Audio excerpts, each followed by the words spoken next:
puasa katanya. Ada orang ngomongnya begitu. Kenapa gak sahur? Ah, saya Ustaz, sahur tak sahur tahan yang puasa. Biasa aja, tidak sahur tak ada masalah. Bapak Ibu, ayah dan bunda yang saya muliakan, saya tekankan hari ini, sahur itu bukan perkara tahan tidak tahan, tapi perkara patuh tidak patuh. Ini bukan sekedar cerita tahan tidak tahan, Pak. Ini masalahnya patuh tidak patuh. Ibu, siapa yang menyuruh kita sahur? Allah tidak nyuruh. Yang menyuruh siapa? Nabi. Di surah An-Nisa, "Man yuti'ir rasul faqad ata'a Allah."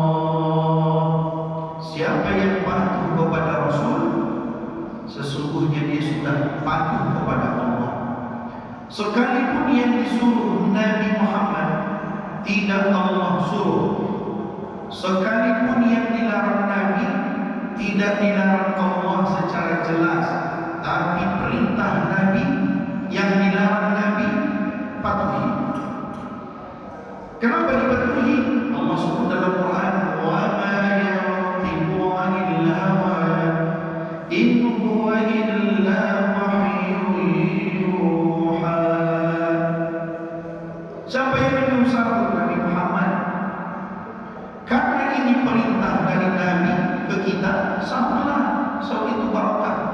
Maka jangan tinggalkan sahur, karena patuh kepada Nabi merupakan patuh kepada Allah. Kalau patuh kepada Allah, lihat di surah Al-Imran, "Qul in kuntum tuhibbunallaha fattabi'uni yuhibbukumullahu wa yaghfir lakum dzunubakum wallahu ghafurur rahim." Katakan Muhammad, jika engkau cinta kepada Allah, ikuti aku. Kalau kalian ikuti aku, Allah cinta kepadamu. Kalau Allah cinta kepadamu, ampunan Allah pun menyertai kita. Maka ibu, sahur ini bukan sekedar sunnah. Memang sunnah hukumnya sunnah muakkad, tapi bukan sekedar itu. Ada nilai ketaatan di dalam sahur. Bapak Ibu, 80% orang tidak sahur karena apa itu kira-kira? Apa alasan orang tidak sahur? Apa itu? Nah, betul, ngantuk. Maka orang yang tidak sahur karena ngantuk, berarti dia lebih mengutamakan keinginannya ketimbang keinginan Allah dan Rasul. Sampai ke sana sebenarnya, Pak. Ada orang sahur tadi malam, tadi pagi, ngantuk kali katanya. Berarti bukan sami'na wa ata'na. Yang namanya cinta ini, coba ibu ingat waktu zaman-zaman mental-mental itu.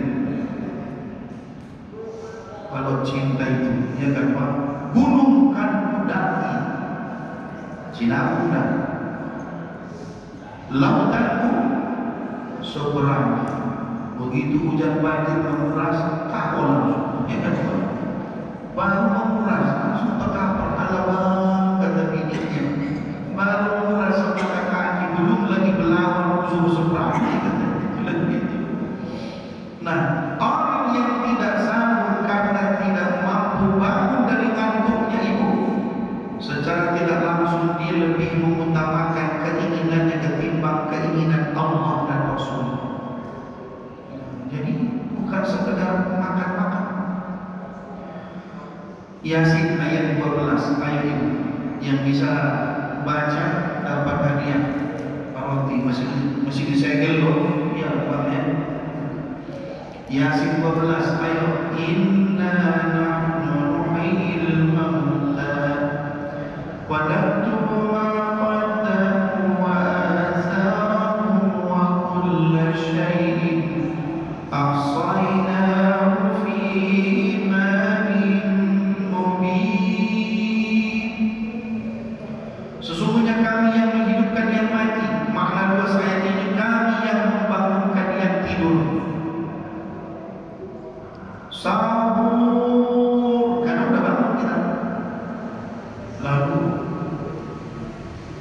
Mata bilang, aduh kali kau salah katanya.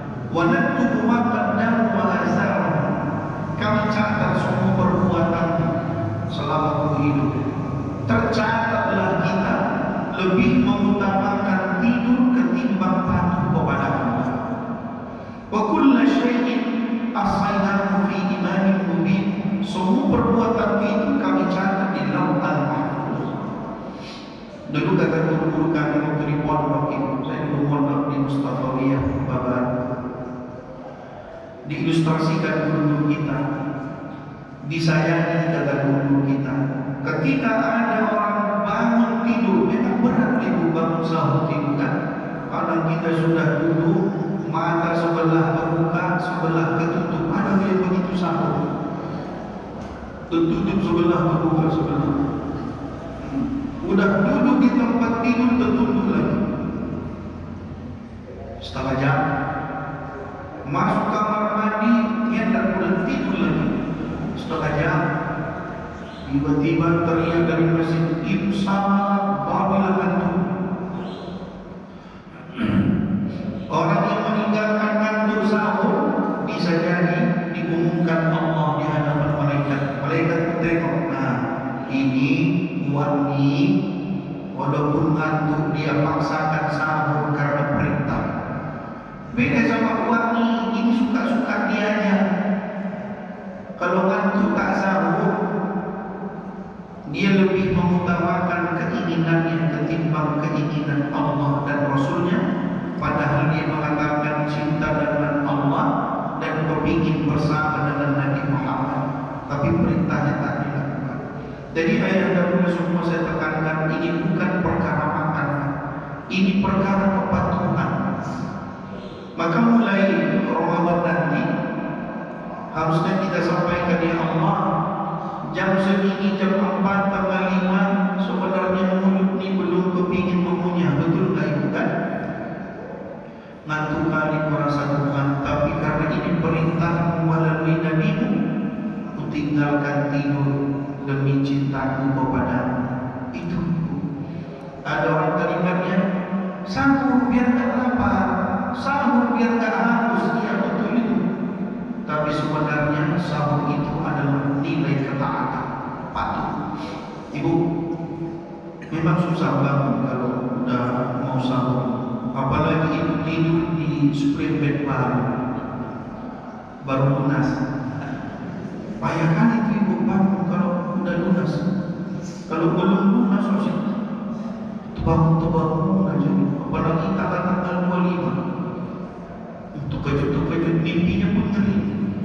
Dikejar tukang kredit. Tapi kalau sudah lunas spring bednya nyaman aja. Kecampak jatuh ibu, tidur juga gak gitu. Berbeda. Nah makanya puasa nanti sahur, jangan tidak sahur. Ibu, secara matematik nih, 1 tahun 365 hari. Selama 335 hari kita gak pernah ibu, tidak pernah makan jam 4 jam 5. Ya dan Pak ya. Selama 335 hari dikurang Ramadan, mana pernah kita makan jam 4 pagi, jam 5 pagi? Jarang lah bahkan, gak pernah kita makan. Kapan kita makan paginya? Jam 7, tengah 7, jam 8. Ada yang SMS namanya, sarapan sekaligus makan siang. Tiba-tiba begitu Ramadan Pak, besok pagi atau lusa pagi Kamis, Allah suruh bawa ibu jam 4, tengah 5 atau jam 5. Itu yang buat berat.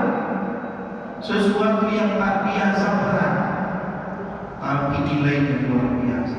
Nah, jangan tinggalkan salah. Lalu Bapak Ibu, hebatnya sahur ini. Nabi Muhammad tahu betul Nabi kita berat sahur. Maka dalam hadis Nabi, sahurlah walaupun sekedar makan sebiji kurma. Masya Allah, sebiji kurma. Ada orang ngomongnya begini, Ustaz, awak maunya bangun, tapi mulut tidak kepingin mengunyah.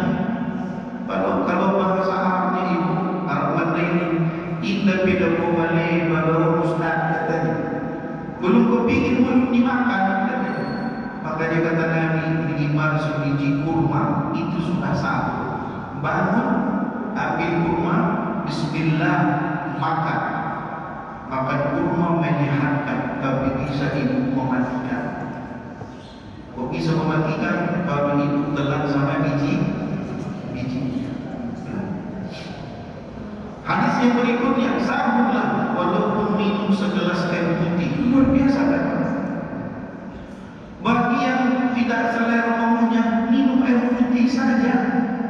Sahur, boy, bangun, ambil air minum, bismillah, minum 1 gelas sudah sahur.